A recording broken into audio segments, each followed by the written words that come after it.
Elshinta News and Talk. Terdakwa kasus penembakan siswa SMK di Semarang, Aibda Robik Zainuddin menyampaikan pembelaan terakhir atau duplik di sidang yang digelar Selasa lalu. Dalam dupliknya, Robik bersikeras bahwa aksinya sudah sesuai prosedur dan meminta majelis hakim mempertimbangkan bukti rekaman CCTV yang tidak diputarkan dalam sidang. Namun pihak keluarga korban justru menilai pembelaan Robik hanya mengulang dalih yang sama dan tidak menunjukkan rasa bersalah. Kuasa hukum keluarga Gama Zainal Abidin Petir berharap majelis hakim menjatuhkan vonis sesuai tuntutan jaksa penjara 15 tahun, bahkan jika perlu lebih berat. Apakah hukuman berat bagi Aibda Robik bisa memberikan rasa keadilan bagi keluarga, terutama bagi orang tua almarhum Gama? Kami telah terhubung dengan kuasa hukum dari keluarga Gama, Zainal Abidin Petir. Elshinta News and Talk. Pak Petir, ini sebelum kita berbincang lebih lanjut ya, terkait dengan kasus ini, kita bisa flashback sebentar terkait dengan kronologi penembakannya yang menimpa saudara Gama, salah satu siswa SMK Negeri 4 Semarang.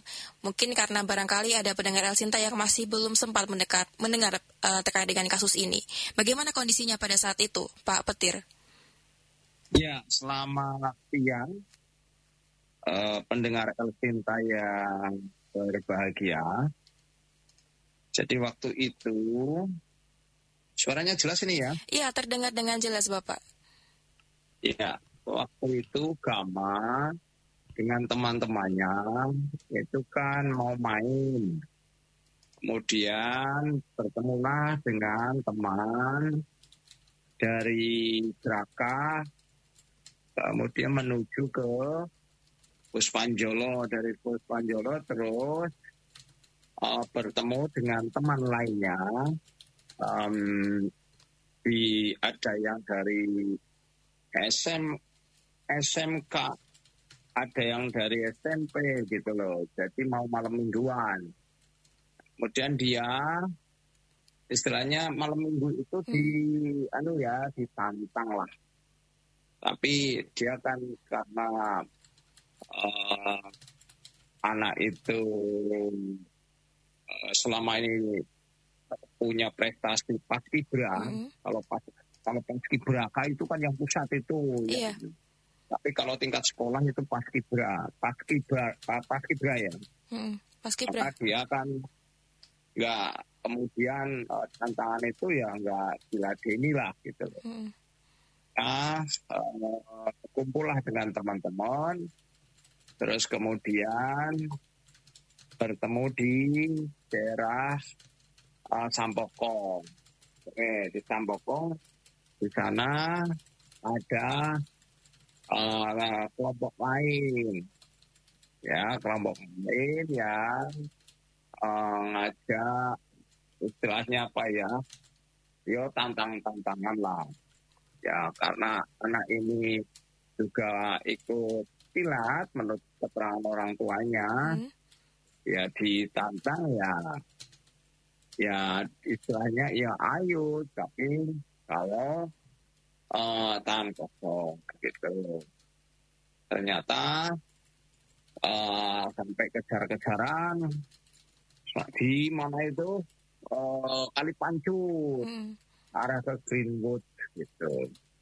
Nah yang dikejar itu kan sudah masuk gang, kata ternyata yang dikejar motornya bocor. Jadi geliat-geliat gitu. Masuk gang. Setelah masuk gang terus pulang. Teman-temannya itu, teman agama itu kan ada 3 kendaraan. Nah ketika pulang itu ditembak oleh Aibda Robik. Begitu. Berarti dalam kondisi pada saat itu Aibda sempat mengikuti. Oh, nggak tahu, mereka juga teman-teman nggak pada ngerti itu, anak-anak itu nggak ngerti, tahu-tahu di situ Aibda Robik itu sudah berdiri di tengah jalan, motornya dipalangke ning jalan, di tengah jalan, berdiri sambil mengarahkan pistol ke ketiga sepeda motor itu, kan 3 motor nih, tembak kena Gama ya, punggung dari panggul kanan tembus ke panggul kiri, masuk pembuluh darah besarnya kena gitu loh. Akhirnya kan kehabisan darah. Terus yang tembakan selanjutnya itu mengenai korban G ya, G inisial A dan inisial S. Dua-duanya masih di bawah umur. Yang inisial A kena dadanya. Karena dia sempat ketika mau ditembak kan sempat mengelak. Untung sekilas terus mengelak, kena keserempet dadanya, luka terbuka, masuk ke ketiak. Langsung ketiak, dari ketiak belakangnya kan A itu berboncengan dengan S yang masih umur 16 tahun. S itu kena lengannya dan pelurunya bersarang di lengan kirinya. Begitu, itu sudah positif mau pulang. Begitu. Kalau untuk dua korban lainnya kondisinya saat ini bagaimana, Pak Petir? Kondisi kedua korban saat ini baik sih ya. Semoga saja tidak ada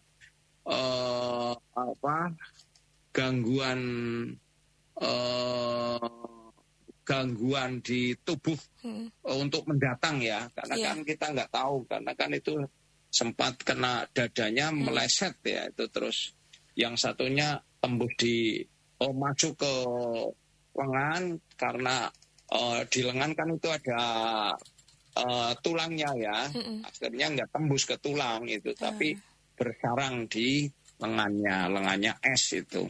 Baik. Saat ini alhamdulillah baik yang dua ya, yang meninggal, yang sampai meninggalkan si Gama. Baik. Semoga saja kedepannya tidak cacat tubuh lah ya.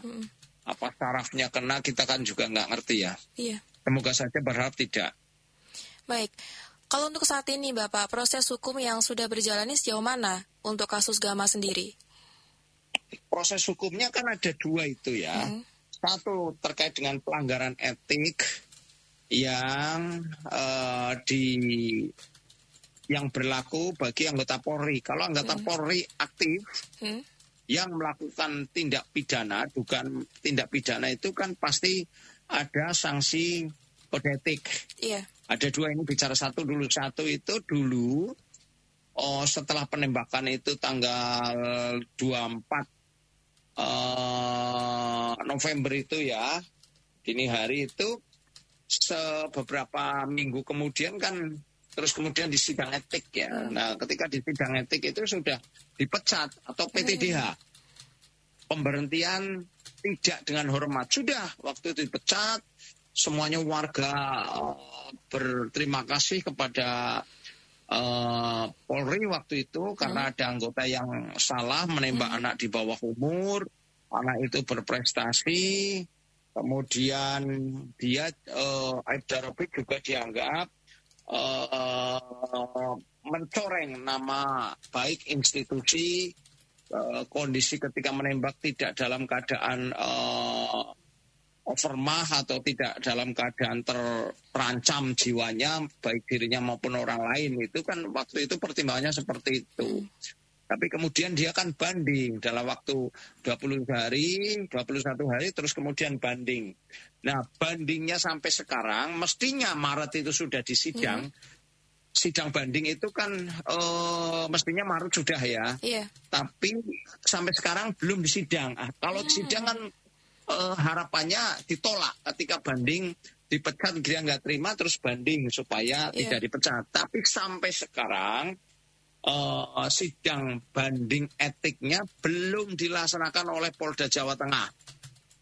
Wah, sehingga posisinya belum inkrah, belum ada kepastian hukum. Maka kondisi sekarang Aibda Robik masih polisi aktif dan menerima gaji walaupun sudah menembak anak di bawah umur, gitu loh. Yang kedua, tindak pidananya, karena keluarga korban, bapaknya Andi Prabowo itu, bapaknya Gama itu melaporkan ke Polda Jawa Tengah terkait dengan kematian anak sewatawayang. Anak itu kan ditinggal ibunya, meninggal dulu. Ibunya meninggal, tinggal bapaknya. Bapaknya juga buruh pabrik ya. Buruh lah ya di perusahaan. Nah ini anak satu-satunya meninggal. Ini kan kesedihan yang sangat mendalam, maka dilaporkan ke Polda Jawa Tengah.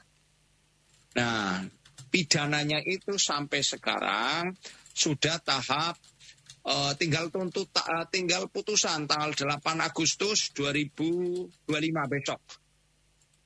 Hari Jumat. Hari Jumat besok? Dia Aibda Robik sudah dituntut 15 tahun penjara, denda 200 juta, subsidiar 6 bulan penjara. Jadi kalau nanti 15 tahun ditambah denda 200 juta, ketika denda tidak bisa membayar maka ditambah 6 bulan lagi, tanduk 6 bulan. Kalau nanti putusan itu tuntutannya gitu loh. Iya. Baik, terkait dengan sidang etik tadi ya, ini kenapa belum bisa dilaksanakan sampai saat ini? Kabarnya seperti apa, Pak Petir? Mestinya itu tidak saling ketergantungan. Karena dia sebagai anggota polisi ada kode etiknya. Ketika melakukan penembakan, ketika melakukan tindak pidana, melakukan pelanggaran etik, harusnya sudah diputus. Saya ya Zainal Petir selaku Ketua LBH Petir Jawa Tengah selaku kuasa hukum Gama kecewa sekali dengan Kapolda Jawa Tengah. Juga dengan Kapolri. Mestinya Kapolri mengevaluasi, melakukan supervisi terkait kenapa bandingnya Aibda Robik itu belum segera disidangkan dan untuk diputus supaya tetap dipecat. Itu kenapa?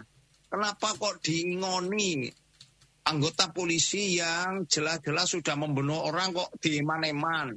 Kalau seperti itu kan berarti Polri masih melindungi orang yang melakukan kejahatan dong. Ya biar masyarakat menilai lah. Iya.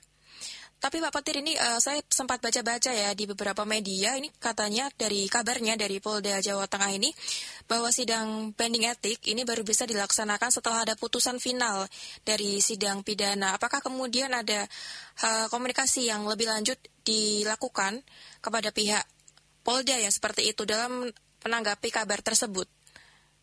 Loh, itu kami dulu itu kan sudah ngejar-ngejar mulai Desember, Januari kita kejar katanya nanti tunggu 30 hari lagi. Setelah ditunggu 30 hari, Maret awal saya kejar katanya dulu sudah statement. Kira-kira pertengahan Maret akan ada sidang. Ternyata tidak. Kami kejar terus.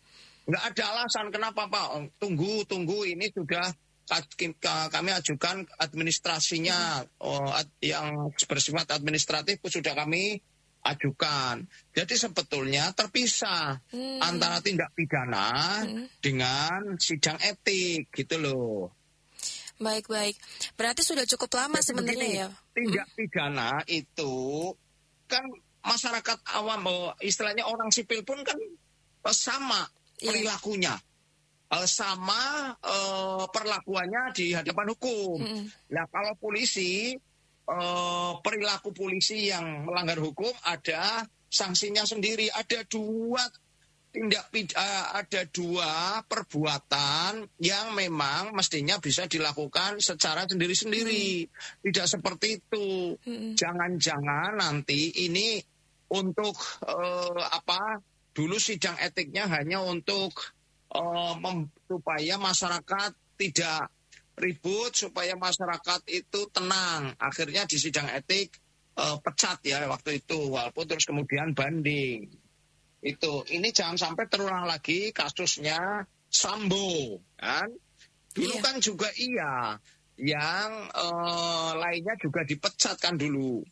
Tapi setelah itu hanya demosi, jadi hanya dipindah, diturunkan jabatannya, tapi kan sekarang yang ada kaitannya dengan Sambo dulu yang ikut serta itu kan malah sudah bintang. Ya inilah institusi Polri seperti itu. Masyarakat nanti bisa menilai. Baik.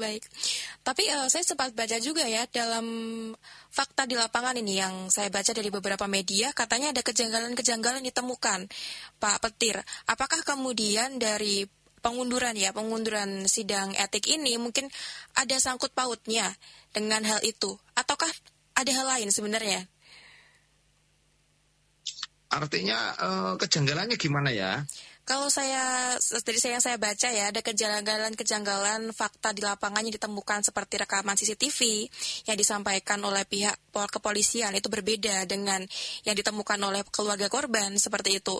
Mulai dari motor yang digunakan ya pada saat kejadian. Nggak ada yang mencurigakan. Polisi itu punya penyidik ya. Kalau memang waktu itu tidak cukup, artinya buktinya kurang kan bisa ditambah. Wong polisi yang melakukan penyelidikan sendiri sampai penyidikan ya toh. Yang mencari barang bukti juga polisi untuk diajukan di kejaksaan. Nggak usah alasan itu, ya kan? Kemudian CCTV kalau ada kejanggalan, kalau CCTV dibuka saya malah senang, masyarakat senang. Karena apa?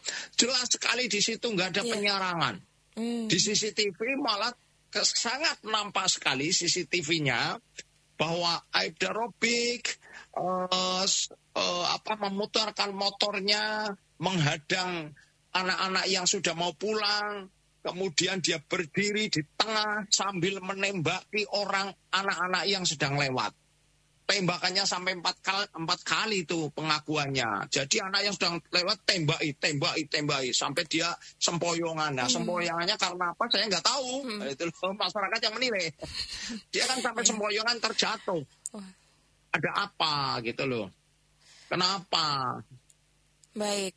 Ini sebelumnya saya bacakan dulu komentar yang masuk dari pendengar ya, Pak Petir. Dari Helvi mengatakan seperti ini. Helvi dari Semarang mengatakan kabarnya ada video viral soal staf kuasa hukum Robik yang menghalangi saksi anak. Ini sih makin menguatkan anggapan pembelaan dilakukan dengan cara kontroversial seperti itu katanya. Kemudian ada lagi Andri dari Demak. Sidang putusan dijadwal 8 Agustus 2025.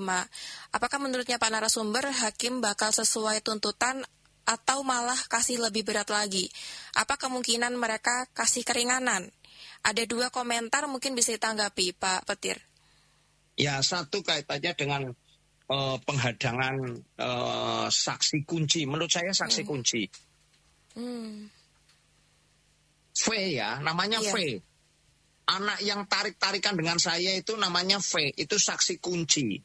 Jadi saksi kunci itu sebelum menjadi saksi itu sudah sebulan sebelumnya itu sudah minta saya untuk mendampingi dia. Karena di bawah umur kan harus didampingi.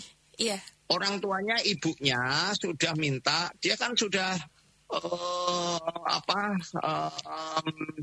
dia tidak punya bapak ya, istilahnya sudah pisah ya.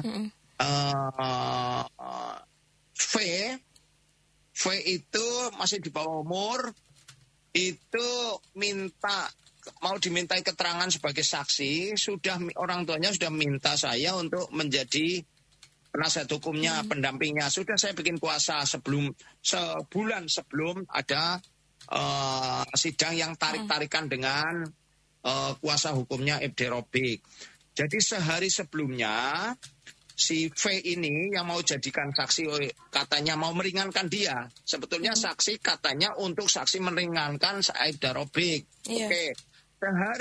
Sehari sebelum sidang, keluarga Pak D-nya V ini didatangi orang yang mengaku polisi, ya. 2 orang yang mengaku polisi datangi bilang seperti ini, Pak, besok V mau dijadikan saksi di persidangan hari Selasa. Terus Pak D-nya V bilang, loh, itu kan sudah dilimpahkan ke pengacara Zainal Petir melalui LBH Petir. Enggak, besok untuk saksi Aibda Robik, Pak. Jadi minta tolong bisa datang ya orang yang ngaku polisi ya, oke. Nah kemudian bapaknya, Pak D-nya bilang lagi loh, yo nggak mau, memang sudah dikuasakan ke Zainal Petir kok. Orang yang mengaku polisi menjawab, nggak apa-apa, sudah dikuasakan ke Pak Zainal Petir, tapi besok tolong datang saja, nggak usah cerita kepada Zainal Petir. Nah itu lucu nggak? Iya. Nggak usah cerita kepada Zainal Petir. Jadi suruh datang tapi nggak usah cerita ke saya. Saya Zainal Petir kan selaku kuasa hukumnya dia. Kok suruh nggak usah cerita, kan aneh. Oke.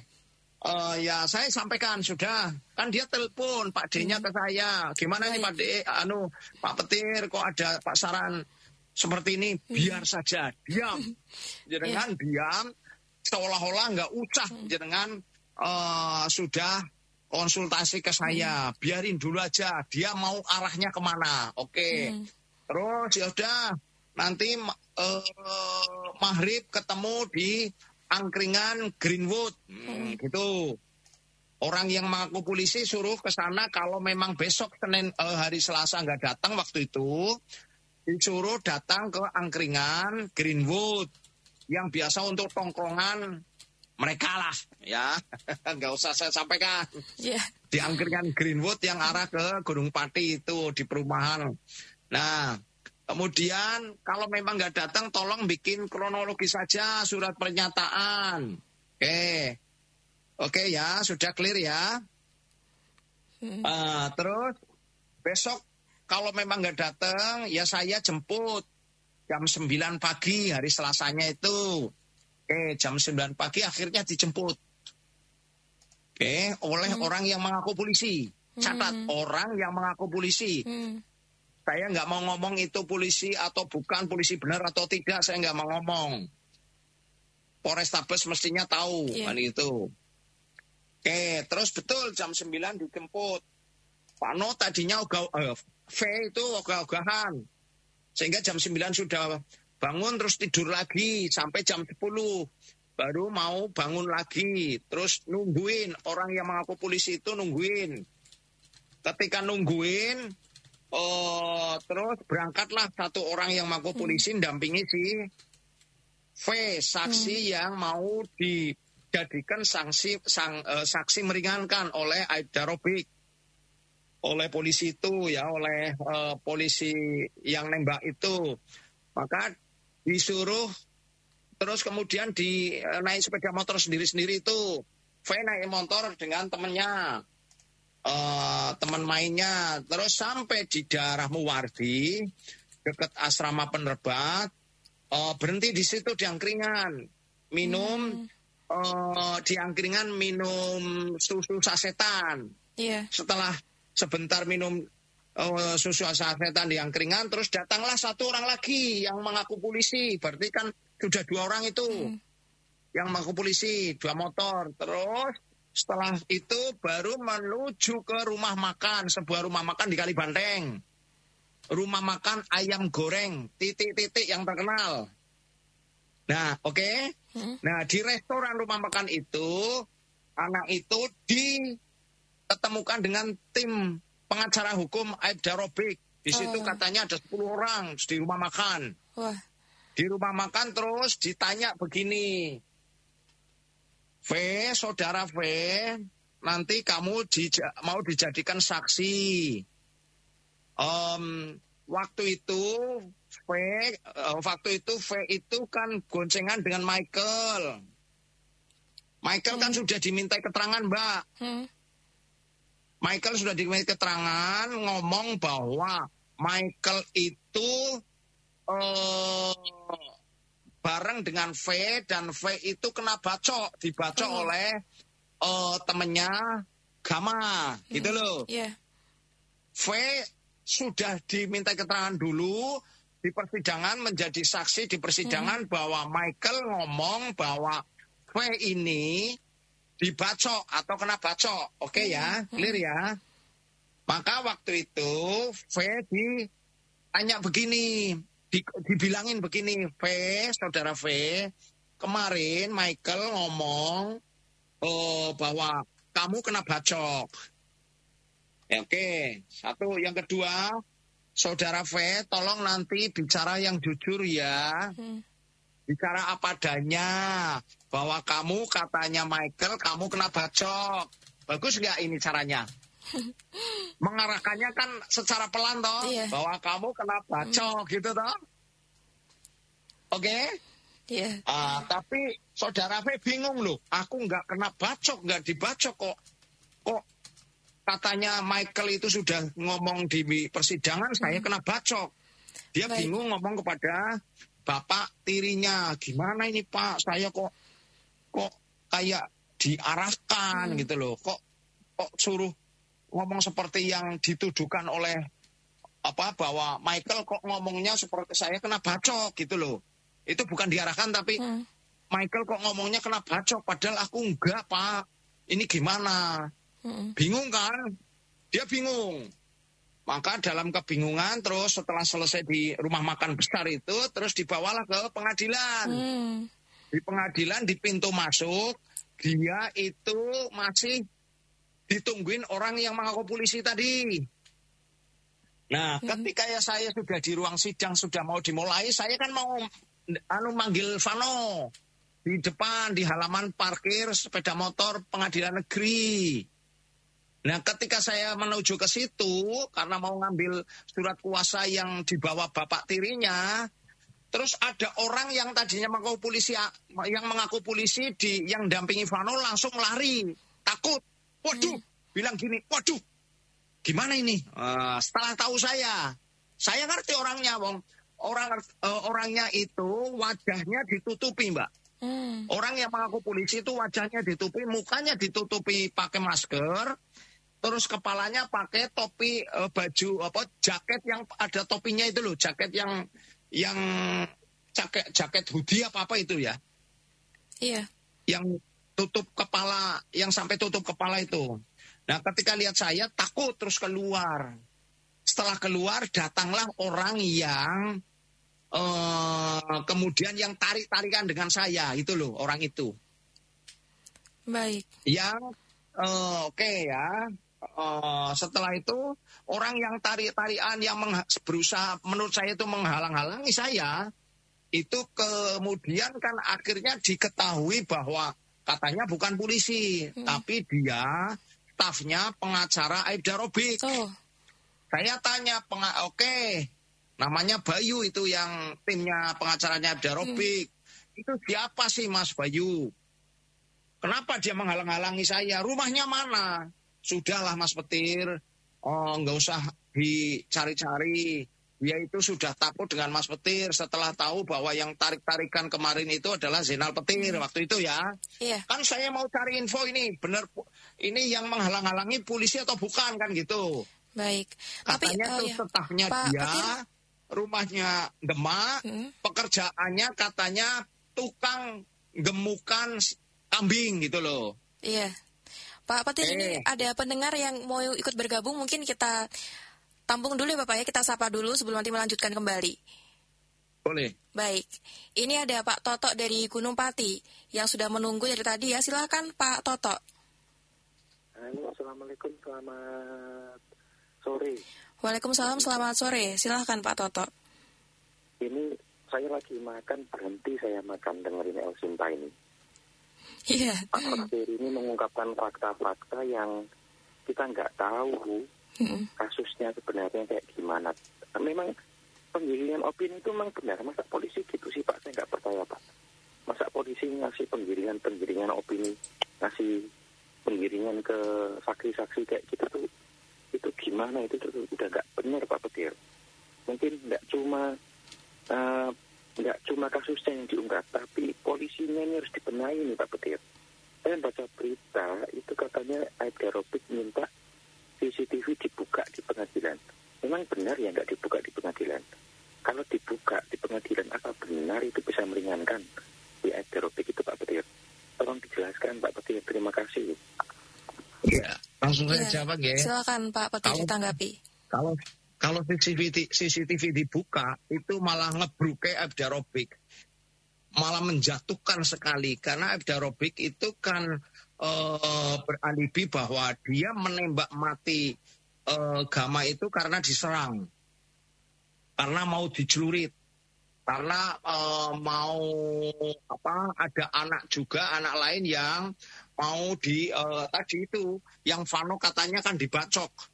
Jadi ketika ada pembacokan terhadap Vano, sorry ya, mohon maaf, pembacokan terhadap V, maka ada alibi bahwa polisi dalam rangka untuk menyelamatkan jiwa yang terancam. Nah, ini tujuannya arahnya ke sana. Arahnya sebetulnya ke sana. Untung V itu tidak menyampaikan bahwa saya dibacok. Karena memang Vano bilang ke saya bahwa memang tidak kena bacok gitu loh. Nah, kalau itu diungkap, dibuka, malah remuk itu Aibda Robik karena nggak ada penyerangan terhadap Aibda Robik. Hanya saja memang alibinya pengacaranya Aibda Robik itu seperti itu. Kemarin menyalahkan rumah sakit. Itu rumah sakit salah karena tidak segera ditangani. Nah, terus menyalahkan rumah sakit itu. Padahal itu setelah kejadian itu langsung dibawa oleh teman-temannya Gama ya, teman-temannya Gama di rumah sakit. Jadi menurut dokter forensik yang melakukan otopsi itu, Gama itu kena tembakan yang mematikan. Tembakannya mematikan. Itu paling orang yang bisa hidup paling maksimal 1 jam sudah mati gitu loh. Karena apa? Kehabisan darah. Karena kena pembuluh darah besar gitu loh. Kan sudah terbantahkan. Kemarin itu alibinya. Katanya tadi rumah sakit Karaji tidak segera menangani. Salah. Itu sudah terbantahkan. Kemudian dia menembak dalam keadaan terancam karena mau dicelurit, mau dibacok. Ketika terus kemudian saksi-saksi ngomong bahwa nggak ada seperti itu kan gitu. Nah ini sekarang terakhir menyampaikan alibi itu CCTV nggak dibuka. Ini kan hanya untuk alasan saja Pak. Karena sudah terdesak Pak. Gitu loh. Sudah terdesak, fakta persidangan tidak ada yang meringankan. Bahkan jaksa itu menyampaikan, jaksa biasanya waktu pada umumnya layaknya jaksa waktu menuntut kan pasti ada begini tuntutannya kemarin. Tuntutannya 15 tahun terhadap Aibda Robik karena fakta di persidangan meyakinkan dia telah melakukan pembunuhan anak di bawah umur. Kemudian yang meringankan, jaksanya ngomong tidak ada yang meringankan. Nah, padahal biasanya kan meringankan ada pura-pura lah ditambahi perilaku terdakwa berkelakuan baik di persidangan, terdakwa menyesali, terdakwa sudah meminta maaf. Biasanya kan gitu. Kemarin jaksa itu dalam pertimbangannya yang meringankan, jaksa bilang tidak ada gitu. Itu loh. Kan tidak jelas gitu loh. Ya itu alibi-alibi saja, Pak siapa yang Gunung Pati tadi? Pak Toto. Pak Toto, ya biasalah namanya orang yang sudah kondisi tinggal putusan kan selalu mencari alasan, begitu. Baik, terakhir mungkin ya Pak Petir ya, ini nantinya akan seperti apa dan pengawalan yang dilakukan akan bagaimana Pak? Mengingat ini sidangnya akan dilakukan sebentar lagi ya? Iya, tanggal 8 nanti akan sidang putusan. Saya berharap hakim itu kalau melihat persidangan ya, karena saya kan mengikuti dari awal sampai akhir dan 5 anak yang menjadi saksi, anak di bawah umur yang menjadi saksi, saya yang mendampingi semuanya. Jadi waktu itu alibi dari terdakwa, alibi Aibda Robik maupun pengacaranya ngomong bahwa dia sudah ngomong saya polisi. Padahal tidak pernah ada kata-kata seperti itu. Tapi pembelaannya katanya dia sudah ngomong saya polisi, sudah menembakkan peringatan, padahal anak-anak yang saya dampingi tidak ada kata-kata saya polisi, nggak ada. penembakan tembak peringatan juga tidak ada gitu loh. Jadi kalau sekarang alasannya CCTV tidak dibuka loh, CCTV kan sudah dijadikan barang bukti juga. Iya. Kalau nggak dibuka kan hanya alasan saja. Kalau dibuka malah malu itu. Kelihatan sekali, penembakannya kelihatan brutal itu. Baik, terima kasih. Saya berharap vonisnya maksimal ya. Artinya tetap setidaknya minimal sama dengan tuntutan. 15 tahun pidananya ditambah 200 juta dendanya. Kalau tidak mau membayar denda atau tidak mampu ditambah 6 bulan. Berarti kan 15 tambah 6 bulan. Itu yang sesuai dengan tuntutannya. Kalau hakim punya keyakinan bahwa ini kalau polisi kok, apalagi dia seorang polisi ya, yang biasa saja ancaman pidananya, orang sipil aja ancaman pidananya seperti itu. Apalagi ini aparat penegak hukum. Maka supaya polisi tidak gegabah menggunakan senjata, supaya lebih hati-hati ke depan, maka hakim mau menuntut di atas tuntutan jaksa boleh. Namanya istilahnya ultra petita gitu loh. Baik, terima kasih Pak Petir ya sudah bergabung dengan perbincangan El Sinta. Ya, selamat sore Pak Petir. Selamat sore Mbak, sama terima kasih ya. Mohon untuk dikawal supaya masyarakat itu mendapatkan rasa keadilan. Iya, selamat sore Bapak. Selamat sore, Assalamualaikum. Pendengar, saya bacakan terkait dengan komentar dari pendengar ya yang masuk melalui TikTok. Ada pendengar yang mengatakan bahwasannya untuk tetap terus menegakkan keadilan tidak hanya untuk janda saja tapi juga kaum duafa juga. Kemudian ada yang mengatakan, saya dukung kasus ini dituntaskan tapi tolong jangan pernah sudutkan polisi. Kemudian dari Pak Dwi juga mengatakan semangat transparansi hukum kawal terus sampai akhir. El Sinta Semarang News and Talk.